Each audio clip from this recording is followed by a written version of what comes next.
Hi, I am Nicole Kohansky, founder and lead behavior consultant for Wigglebutt Academy. Today, we are going to take a fast look at training recall.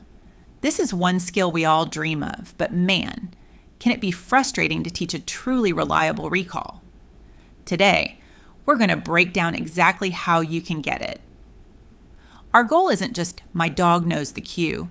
It's my dog can actually do it in the real world, even when life is exciting. Squirrels, friends, smells, and all the fun stuff. Have you ever been at the park? You put on your happiest, most encouraging voice, and they just look at you. Maybe they flick an ear, and then whoosh, they bolt in the complete opposite direction. It's enough to make you want to tear your hair out. But believe it or not, there's a really simple reason this happens. And here's the secret. It all comes down to one thing: motivation. Think of it like this. You are in a competition. You versus everything else out there. The squirrels, the other dogs, that really interesting smell on the ground. And to win that competition, what you're offering has to be a mind-blowing jackpot every single time. So how do we actually get there? Well, we've got a 5-step plan for you. We'll start with a high-value reward secret, then build our recall foundation. After that, we'll unlock something called the double recall, level up with some fun training games, and finally tackle how to master distractions together. Let's get started. First up, the high-value reward secret. And believe me, it really is more than just a cookie. This is the absolute foundation of everything we're about to do. If you get this part wrong, well, everything else is just an uphill battle. So, what exactly is a high-value reward? Look, we are not talking about their boring old kibble. No way. We're talking about the big guns in your treat arsenal. Think tiny bits of real sausage and chicken, maybe even steak or cheese. The rule of thumb is, if it's moist and kind of smelly, you're on the right track. It has to be something your dog absolutely loses their mind for. But, and this is key, something they hardly ever get. And this quote just nails it perfectly, right? Picture this. Your dog sees a rabbit. Their entire being is screaming, "Chase." You call them. Now they have a split-second choice. Chase the super exciting rabbit or come back for that dry cookie you've got. I mean, what would you choose? The rabbit is going to win almost every time unless your offer is even better. So we've got our super-powered treats ready to go. Now it's time to build our foundation with what's called name and cue conditioning. The whole goal here is to make your dog feel amazing, just hearing their name. And we're going to do this with a really cool, simple exercise called the name game. It could not be easier. You just stand in front of your dog, say their name just once, and immediately pop one of those amazing high-value treats in their mouth. That's it. Repeat it 10 times. You're literally conditioning their brain to think, whoa, hearing my name is the best thing ever. We want your dog to learn that your voice and your cues predict good things consistently. A lot of dogs have a poisoned recall cue because it's been used when the dog was going to lose freedom, someone was frustrated, or the dog was called repeatedly with no follow-through. So we rebuild trust. Cue equals good stuff happens. Moving on. Now, I want you to pay close attention here because this technique is an absolute game changer, especially when things get distracting. It's called the double recall, and it's so smart because it splits the recall into 2 separate super effective parts. So part 1 is the check-in cue. Now, this is not your normal come command. Think of it more like a unique sound that cuts through the noise. Something short, high-pitched, and repetitive like peep, peep, peep. Its only job is to break their concentration on whatever they're staring at and get them to snap their head around and look at you. It's what we call a pattern interrupt.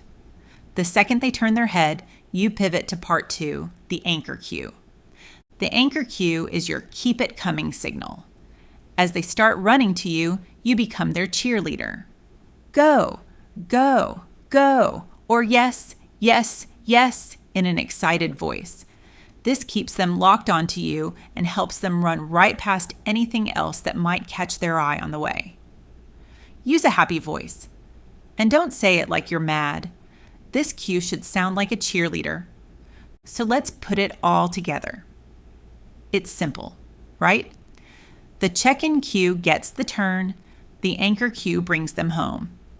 You use that first sound to break the spell and the second one to reel them in. And when your dog arrives, it's a high-value reward party. It's an amazing setup for a super reliable recall. On to my favorite part. Leveling up with training games to make all this practice fun. Because let's be real, if training feels like a chore for you or your dog, it's just not going to stick. The secret to a truly bomb-proof recall is making the practice feel like playtime. And one of the absolute best games for this is called the Triangle of Success. The thinking behind this game is just brilliant. It basically hacks your dog's brain to teach them that coming to you isn't the end of the fun. It's the key to unlocking an even better prize. So here's the setup. You've got 3 points. You, your dog, and something they really, really want, like their favorite ball. What the dog learns super quickly is that running straight to the toy doesn't work. The only way to get to the toy is by running to you first. You literally become the gateway to everything awesome in their world. So how do you play it?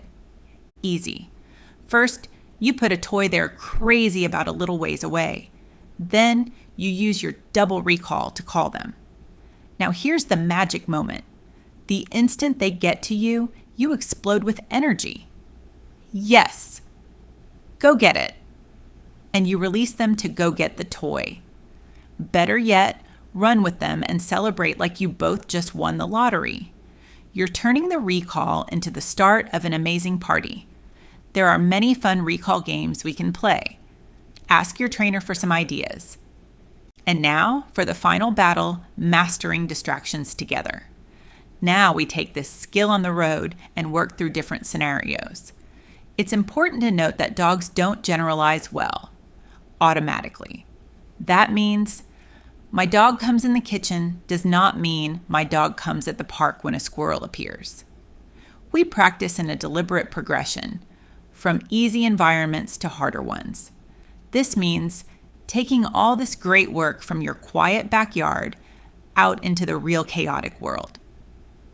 We're talking squirrels, other dogs, joggers, you name it. The key to winning this fight is having a smart step-by-step plan. And the very first thing you have to understand is this. All distractions are not created equal, not even close.